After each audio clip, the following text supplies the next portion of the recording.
questions is to tell a little bit about your story. I know that I know it, but just a little bit about your background and some of the really cool things that you've done in your life so far. It's been really a profound journey for me. I never imagined that I would be able to meet such, powerful and influential people where I came from the west side of Chicago. A lot of it happened back in the 60s, when I was a kid, that where I grew up at Kedzie and Lake Street. Across the street from my grammar school, there was a club called Silvio's, which was a blues club, and it was really cool to walk past there and hear this blues, and I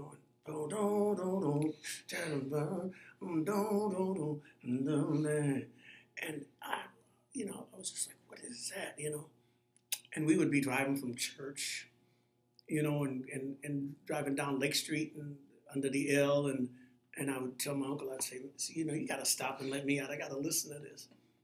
I would sit by the stoop on Kedzie, and I would hear Coco Taylor singing, "We gonna get you a wang dang doodle" all night long. And I was like, wow, man, this is incredible. So I remember one of my grammar school teachers, Mr. O'Banion, he asked me, did I like to sing?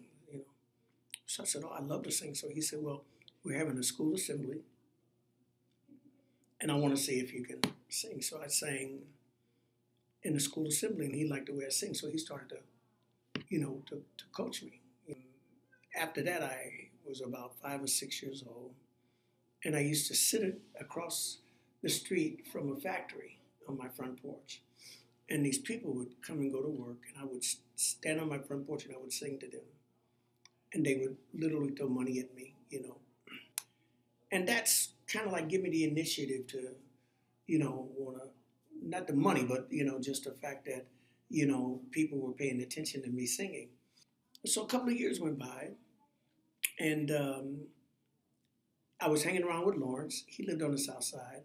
We didn't really do too much that couple of years, but hang out, and I think he was grooming me, He took me to Bo Diddley's house. Bo Diddley was this rock and roll, one of the icons along with Chuck Berry and Little Richard, and here I am meeting like this icon of rock and roll at his house. Yeah. Bo Diddley, I couldn't believe it, man. And as he was talking to Lawrence, I looked up on his wall, and I saw this gold record.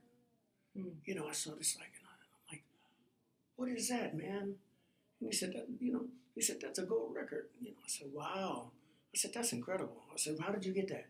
He said, well, I sold a lot of records. I said, how many? He said, 500,000. I said, you sold 500,000 records? He said, yeah. I said, I want one, just like that, And he looked at me and you'll get one. I said, oh, yeah, I got to have one of those. And maybe about, I think I was like maybe 12, 13 years old. And by the time I was 24, I got 3 of them. No way. That's awesome. I love that. And one platinum. And one platinum one, And, And what's platinum? Platinum is 1 million. Wow. Okay. When you sell 1 million. Wow. And I was like, huh? So I got a record. That means that I wrote a song for Shaka Khan. Yeah. Called Once You Get Started. Yeah. And, Shaka and I go back a long way. I wrote the song when I was 18 or 19 years old. Wow. Yeah. I said, I need to write a hit song.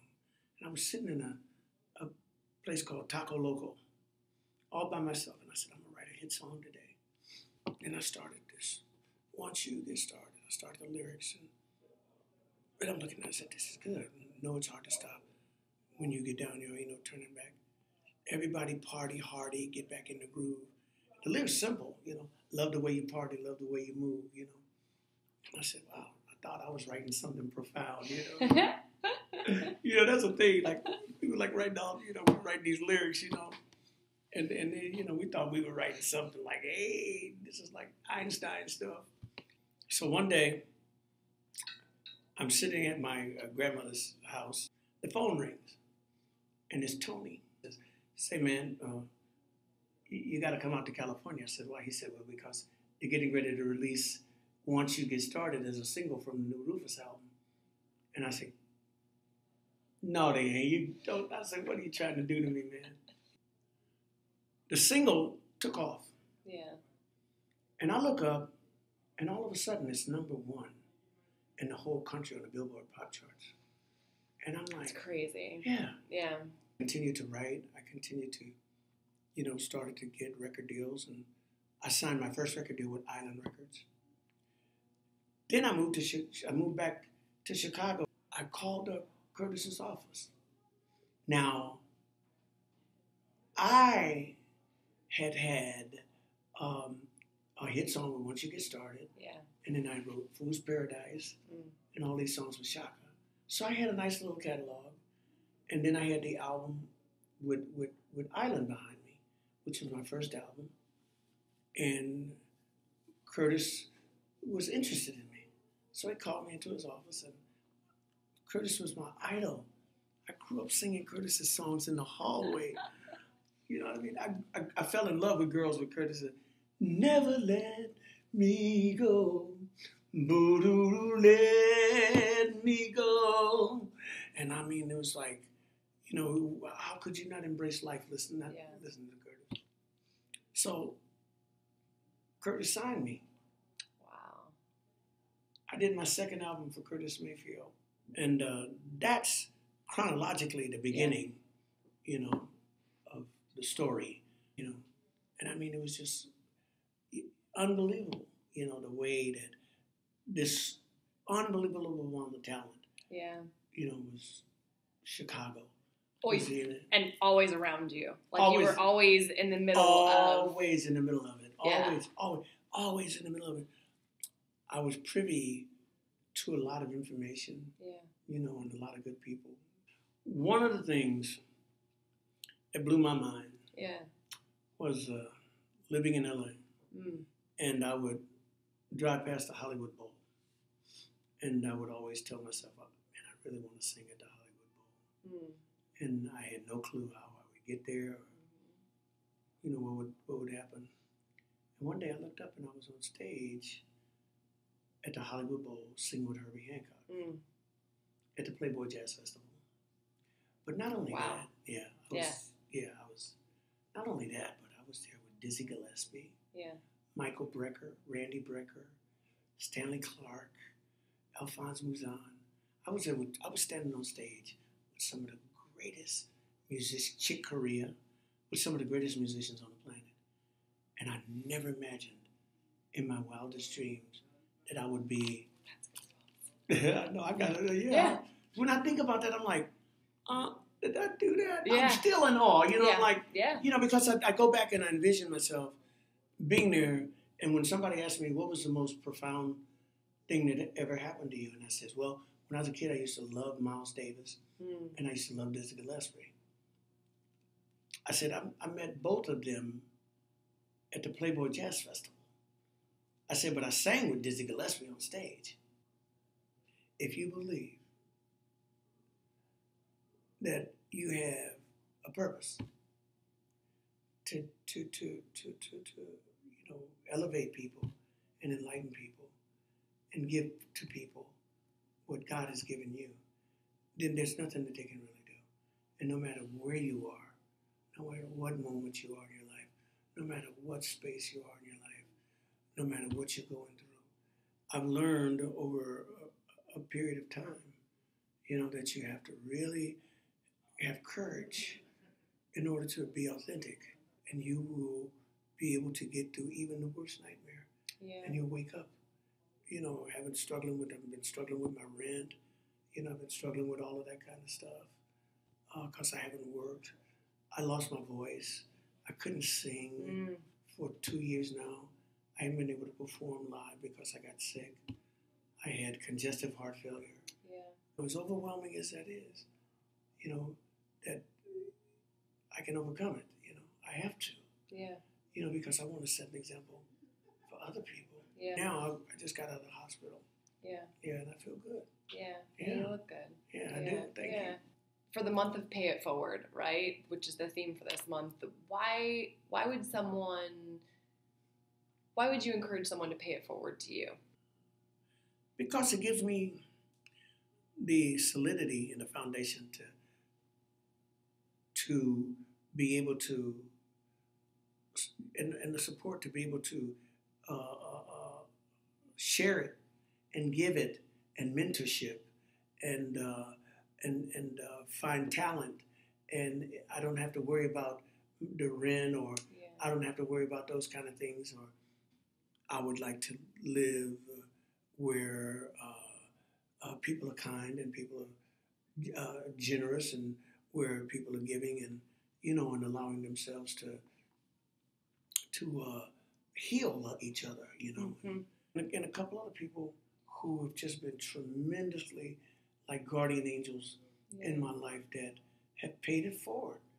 And I want to do the same thing for other people that they've done for me. Yeah. I want to create a foundation for orphan children where it's called Concerts for Orphans Worldwide. I remember you telling me this. Yeah, cool, and I want to put together a situation where we go around the country and we do concerts for children, and pay it forward that way. Where we bring them instruments, art, where we bring them a mentor and a life coach like you, to give them, that support and the foundation. That's right. Yeah. To be able to step out into society, because nobody's nurturing them right now. That's right. So we need to take the responsibility to nurture these children and to give them something and pay it forward. Yeah. Now, if I die, I can't do that. Yeah. So if I don't eat right, or if I don't figure out some kind of way to maintain a roof over my head, and I haven't been able to work for a year and a half, I haven't been able to get on the road. I've been on the road for 40 years, living out of a suitcase. So that's why I'm on the internet and on Facebook, asking people to donate to my website. To share and to donate, and at the same time, I will send them music. I will give them my music. I will give them, if they donate, I will give them, 5 or 6 or 7 songs from my catalog. Yeah. So I'm not asking for anything free. Right. I'm just saying I'm giving, you give me something, I'm giving you something. Yeah. I'm giving you my lifeblood. And if you go on the internet and you Google my name, you'll see that it's pretty legitimate. Yeah. Yeah. And I know that there are more guardian angels out there to help and support. Oftentimes it's easy for people to write a check to an organization. We don't always stop to think about giving to an individual.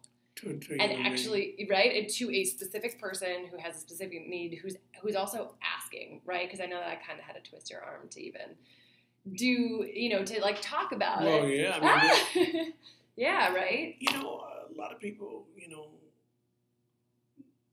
ask me, how do you do that, man? Yeah. Aren't you embarrassed? Aren't you? I mean, what happens to your self-esteem when you're on the internet asking for people for money? Yeah, and it's like everyone in their life can relate to a time where they need help. Yeah. And oftentimes they don't ask for it. It's almost like there's a shame in society for even asking. And it takes courage to say, this is what I need. This is what, I need help. And I think that's something that is universal, that we all do have suffering, that we all do have moments in time where we need something, but we hold it in. And to your point of not losing your mind. Well, it becomes stressful. That's right. Yeah. It becomes. Yeah. It becomes, disease. Yeah. It becomes heart attack. It becomes something that makes you lose your mind. Yeah. And I think that when you are able to express yourself and just outright be open enough to say, hey, look, I need help. That's right. Who am I to say I don't? Yeah. If I hold it in, it's not going to help me to hold it in, then I'm going to sit here and suffer for real. That's right. Because I'm not going to get what I need. That's right. If I don't ask you, That's right. how am I going to get Don't it? ask, don't get. Who's going to give it to me? That's right. You know what I'm saying? Yeah. So I have to open my mouth. Yeah. And I have to ask. That's right. Regardless of who it is. Yeah. If I need a laugh. Right. If I need a smile. Right. If I need a hug. Right. If I need $100. They're all the same to me. Yeah. You know what I mean? They're no different. So I think that people really need to learn what they need. Yeah. And if they know what they need, then they'll ask for it. They would rather have nothing than to go and ask somebody for $100 because of the way that it makes them feel. You see, lose their confidence, lose their lack of self-respect. And so they would rather make that sacrifice. Which sacrifices their health. Which sacrifices their health. Eat, right. Right. You can't feed the temple, right? That's right. You can't feed the temple. And the temple goes, the mind goes. The mind goes right. and everything goes. Yeah. So it's like, it's like a bit caught between a rock and a hard place. That's right. I got things to do. Yeah. I got music to do. Yeah. It's in your soul. In my soul. Yeah, yeah. I got music to write. That's right. And that, That's right. I'm looking forward to that more than anything else.